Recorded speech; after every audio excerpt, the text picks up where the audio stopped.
ಹೌದು ಸತ್ಯ, ಎಲ್ಲ ಬೆಂಬಲ ಇದೆ. ನೀರು ನಮಗೆ ಕುಡಿಯೋಕ್ಕಿಲ್ಲ, ಇನ್ನೊಂದು ಸ್ವಲ್ಪ ದಿವಸ ಇನ್ನೂ ಬರಗಾಲ ಬರ್ಬೋದು, ಮಳೆನೂ ಇಲ್ಲ. ನಮಗೆ ನೀರಿಲ್ಲ ಅಂದರೆ ಇನ್ನೊಬ್ರಿಗೆ ಹೆಂಗೆ ಕೊಡೋಕ್ಕಾಗತ್ತೆ ಅಲ್ವಾ? ಹಂಗಾಗಿ ಒಗ್ಗಟ್ಟಿನ ಇದೆ, ಬಲ ಇದೆ. ನೋಡಬೇಕು ಮೇಡಮ್ ಹೆಂಗೆ ಮಾಡ್ತಾರೆ ಎಲ್ಲ ಅಂತಂತೇಳಿ. ಯಾಕೆ ಸರ್ ತಮಿಳ್ನಾಡು ಸರ್ಕಾರಕ್ಕೆ ಗೊತ್ತಿರಲ್ವಾ ಇದೆಲ್ಲ ವಿಚಾರ? ಅವ್ರಿಗೆ ಕಣ್ ಕಾಣಲ್ಲ. ನಮ್ಮ ಹತ್ರ ಇವಾಗ 100 ರೂಪಾಯಿ ಇದ್ದರೆ 50 ರೂಪಾಯಿ ಕೊಡ್ಬೋದು, 1 ರೂಪಾಯಿ ಇದ್ದರೆ 100 ರೂಪಾಯಿ ಕೇಳಿದ್ರೆ ನಾವು ಹೆಂಗೆ ಕೊಡೋಕ್ಕಾಗುತ್ತೆ ಅಲ್ವಾ? ಹಂಗಾಗಿ ಇವಾಗ ನಮ್ಮ ಹತ್ರನೇ ಕುಡಿಯೋಕೆ ನೀರಿಲ್ಲ ಅಂದರೆ ಅವ್ರಿಗೆ ಹೆಂಗೆ ಕೊಡೋಕ್ಕಾಗುತ್ತೆ ಅಲ್ವಾ? ಇದ್ದರೆ ಕೊಡ್ಬೋದು, ಇಲ್ಲ ಅಂತಂದರೆ ಹೆಂಗೆ ಕೊಡೋಕ್ಕಾಗುತ್ತೆ ಮೇಡಮ್? ಮಳೆನೇ ಇಲ್ಲ ಇಲ್ಲಿ. ಹಳ್ಳಿಗಳ ಕಡೆ ತೀರಾ ಬರ ಬಂದ್ಬಿಟ್ಟಿದೆ, ಬೆಳೆನೇ ಇಲ್ಲ. ಇನ್ನು ಸ್ವಲ್ಪ ದಿವಸ ರೇಷನ್ ರೇಟ್ ಎಲ್ಲ ಫುಲ್ ರೇಜ್ ಆಗಿಬಿಡುತ್ತೆ, ತಿನ್ನೋಕೆ ಅಷ್ಟು ರೇಟ್ ಎಲ್ಲ ಜಾಸ್ತಿ ಆಗೋಗ್ಬಿಡುತ್ತೆ. ಹಂಗಾಗಿ ಇವಾಗ ಮಳೆನೇ ಇಲ್ಲ, ಇನ್ನೂ ತೊಂದರೆಗಳು ಜಾಸ್ತಿ ಆಗುತ್ತೆ ಜನಗಳಿಗೆ.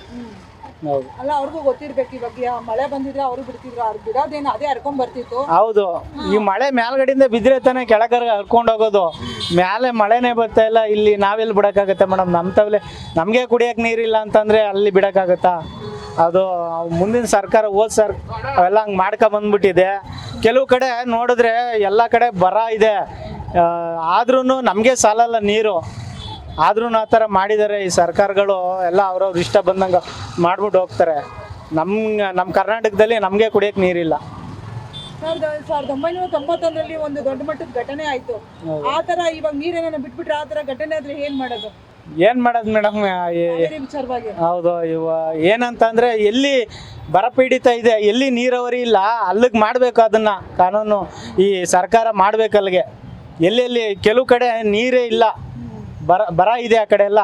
ಇಲ್ಲೆಲ್ಲ ಮಂಡ್ಯ ಸರೌಂಡಿಂಗು ಆ ಕಡೆ ಇರ್ಬೋದು, ಹಾಸನ ಅಲ್ಲಲ್ಲೇ ಸೆಂಟ್ರಲ್ಲಿ ಇದೆ. ಕೆಲವು ಕಡೆ ಅಷ್ಟು ಬರನೇ ಇದೆ. ಸರ್, ಕಬ್ಬು ಮಂಡ್ಯ ಸೈಡ್ ಅಂತಂದ್ರೆ ಕಬ್ಬು ಬೆಳೆದು ನಿಂತಿದೆ ಸರ್. ಈಗ ನೀರೇ ಇಲ್ಲ. ಹೌದು, ನೀರೇ ಬಿಟ್ಟಿಲ್ಲ. ಹೌದು, ಈಗ ಅವ್ರ ಪರಿಸ್ಥಿತಿ ಏನಾಗಿರ್ಬೋದು? ಅವ್ರ ಪರಿಸ್ಥಿತಿ ಅಂತಂದ್ರೆ ಕೈಗೆ ಬಂದಿದ್ದು ಬಾಯಿಗೆ ಇಲ್ದಂಗೆ ಆಗಿದೆ. ಇವಾಗ ಆ ಪರಿಸ್ಥಿತಿಲಿ ಒದಾಡ್ತಾ ಇದ್ದಾರೆ ಮಂಡ್ಯ ಜನ, ರೈತರುಗಳು. ಅವರು ಅರ್ಥ ಮಾಡ್ಕೊಬೇಕು, ನಮಗೆ ಕುಡಿಯೋಕೆ ನೀರಿಲ್ಲ ಅಂದ್ರೆ ಅವ್ರಿಗೆ ಎಲ್ಲಿ ಬಿಡೋಕ್ಕಾಗತ್ತೆ ಮೇಡಮ್? ಹೌದು ಮೂರನೇ ಬೆಳೆಗೋಸ್ಕರ ಅವ್ರು ಕೇಳ್ತಾರೆ, ಅವ್ರು ಕುಡಿಯೋದಿಕ್ಕಲ್ಲ ಮೇಡಮ್. ಹೌದು ಮೇಡಮ್, ನಮಗೆ ಒಂದು ಬೆಳೆ ಬೆಳೆಯೋಕ್ಕೆ ನೀರಿಲ್ವಲ್ಲ.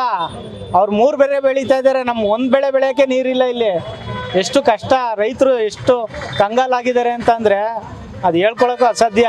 ಇನ್ನು ಕೆಲವು ದಿನಗಳಲ್ಲಿ ಅವರು ಸೂಸೈಡ್ ಮಾಡ್ಕೊಳ್ಳೋ ಪರಿಸ್ಥಿತಿ ಬರುತ್ತೆ. ಅದು ಖಂಡಿತ. ಇನ್ನು ನೋಡಿ, ಇವಾಗ ಬೆಂಗಳೂರಲ್ಲಿ ಬೋರ್ಗಳಲ್ಲಿ ನೀರೇ ನಿಂತೋಗಿದ್ದಾವೆ. ಕೆಲವು ಕಡೆ ಈಗ ಟ್ಯಾಂಕರಲ್ಲಿ ತರಿಸ್ಕೊತಾ ಇದ್ದಾರೆ. ಈ ಓನರ್ಗಳೆಲ್ಲ ಏನು ಮಾಡ್ತಾರೆ ಅಂತಂದರೆ, ಬಾಡಿಗೆಗೆ ಇರೋರು ಇರ್ತಾವೆಲ್ಲ ರೇಜ್ ಮಾಡಿ ಟ್ಯಾಂಕರ್ ನೀರು ತರಿಸಿ ಇದು ಮಾಡ್ತಾರೆ. ಇನ್ನು ಸ್ವಲ್ಪ ದಿವಸ ಕುಡಿಯೋಕ್ಕೆ ಬೆಂಗಳೂರಲ್ಲೂ ನೀರಿಗೆ ತುಂಬ ಕಷ್ಟ ಆಗುತ್ತೆ. ಏನು ಹೇಳ್ತೀರಾ ಸರ್? ನಿಮ್ಮ ಕಡೆಯಿಂದ 100% ಸಪೋರ್ಟ್ ಇದೆ ಅಂತೀರಾ? 100% ಸಪೋರ್ಟ್ ಇದೆ ಮೇಡಮ್. ಕುಡಿಯೋ ನೀರಿಗೆ ಬಂದ್ ಮಾಡಿದ್ರೆ ಪ್ರಾಬ್ಲಮ್ ಎಲ್ಲ ಸಾಲ್ವ್ ಆಗುತ್ತಾ? ಸಾಲ್ವ್ ಮಾಡಲೇಬೇಕು, ಸಾಲ್ವ್ ಮಾಡಬೇಕು. ಈಗ ನಮಗೆ ಕುಡಿಯೋಕೆ ನೀರಿಲ್ಲ ಅಂತಂದರೆ, ಈಗ ನಮ್ಮ ಹತ್ರ ಇದ್ರೆ ತಾನೇ ಬೇರೆಯವ್ರಿಗೆ ಕೊಡೋಕ್ಕಾಗೋದು. ನಮ್ಮ ಹತ್ರನೇ ಇಲ್ಲ ಅಂದರೆ ಬೇರೆಯವ್ರಿಗೆ ಹೆಂಗೆ ಕೊಡೋಕ್ಕಾಗತ್ತೆ ಅಲ್ವಾ?